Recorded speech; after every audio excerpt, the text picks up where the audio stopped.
Es muy importante destacar que prácticamente toda la estructura urbana de Lima hasta los años 70 se creó entre 1919 y 1930, o proviene del impulso que durante esa época se inició. Para tener una idea, basta con saber que antes de eso, el límite sur de la ciudad era el actual Paseo Colón, y que para llegar a los lejanos pueblos y balnearios de Miraflores, Barranco y Chorrillos, no había otra manera que tomar el tren o el tranvía.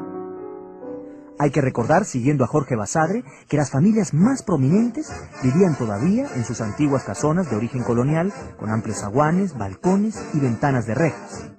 Del mismo modo, y así podemos calibrar las dimensiones de la Lima de entonces, las calles principales más distinguidas y más concurridas eran la recta que une a la Plaza Mayor con la Plaza Bolívar.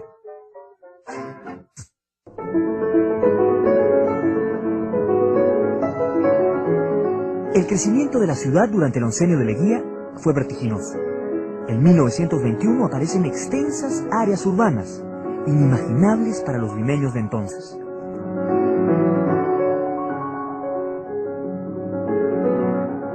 Entre Lima y Miraflores se trazó la gran avenida de 6 kilómetros de largo, bautizada como Leguía, actualmente llamada Arequipa, que sigue siendo una de las arterias más importantes de la ciudad.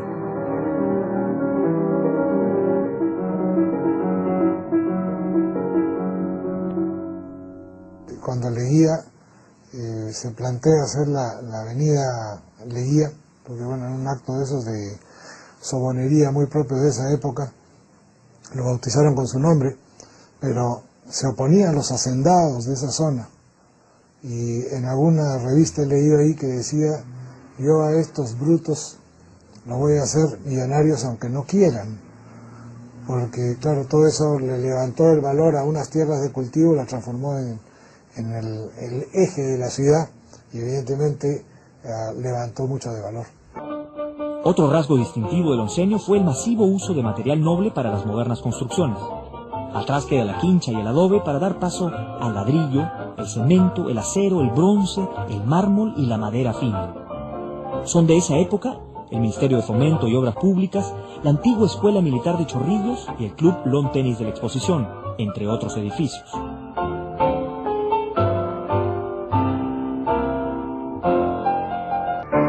Para su ornamentación se plantaron distintos árboles exóticos que marcaban las distintas zonas por las que atravesaba la avenida. Las palmeras reales que aún se mantienen en pie eran las favoritas de Leguía.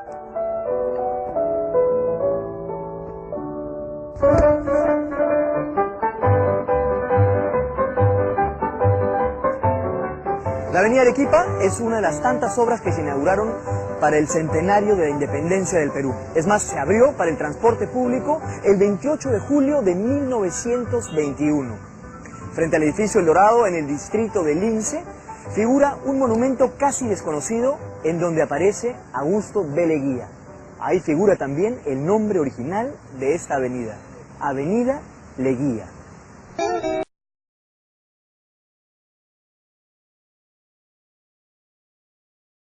Lima, en la época de cuando llegue el centenario, estaba en una época de apogeo.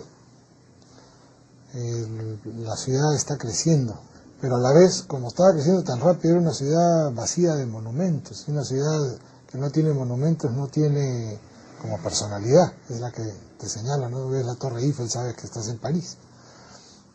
Entonces hay una iniciativa de pedir a las colonias extranjeras que hagan obsequios.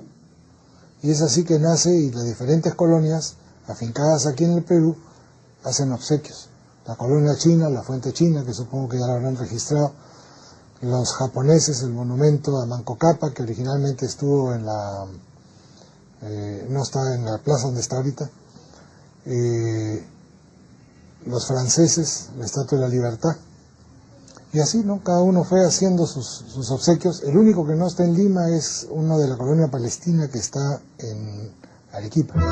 Lima vivía también sus turbulentos años 20, de manera que celebraba en grande los llamados carnavales secos, con lujosas y divertidas fiestas.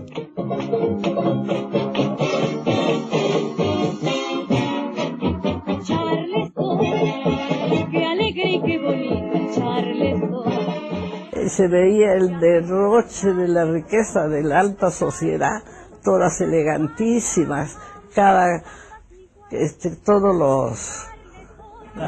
todos los carros alegóricos eran preciosos, un desfile grande de tantos. En el balcón de la plaza me alojé, le veía todo, porque todo pasaba por el Jirón de la Unión, por todas partes, así que yo gocé bastante de esa época, de la riqueza que había en el tiempo de Leguía. En 1921 se firmó un contrato con la empresa norteamericana Foundation para la ejecución de obras de agua, desagüe y asfaltado. No olvidemos que Lima no tenía red de agua potable ni de desagüe, y solo las calles Nicolás de Piérola y Paseo Colón estaban pavimentadas. Para 1930, 90% de la ciudad contaba ya con agua y servicio de alcantarillado, y las calles ya estaban asfaltadas. Le pusieron una carta de renuncia. Se construyó la trajea y se edificaron reservorios para recoger el agua del río Rima. Todo esto se dio en medio de un tenaz combate contra las enfermedades. Incluyó diversas campañas de vacunación y de prevención, así como la construcción del Hospital del Niño y el puericultorio Pérez Araníbar para acoger a niños en abandono. Durante el oncenio, junto con la aviación y la radio, reinó el automóvil. Los modelos cerrados se impusieron en vez de los abiertos que habían predominado antes. Mejoró también su presentación, aparecieron otros colores distintos al negro. De 8.000 autos que había en 1926, se pasó a 14.000 en 1930. Tal era el tráfico automovilístico que hasta había advertencias de moderar la velocidad. Leguía nos introdujo a un mundo de modernidad, pero también, para realizar todas estas obras, nos introdujo al mundo de la deuda. Leguía es, a no dudarlo, un personaje controversial. Terminó sus días solo, viejo, enfermo y en prisión. El mismo pueblo que le había dado la confianza durante 4 años en su primer gobierno y 11 años después, hoy le daba la espalda. El oncenio terminó con el levantamiento del general Luis Sánchez Cerro, quien depuso y apresó a Leguía, quien murió solo, abandonado por todos los que con él se beneficiaron.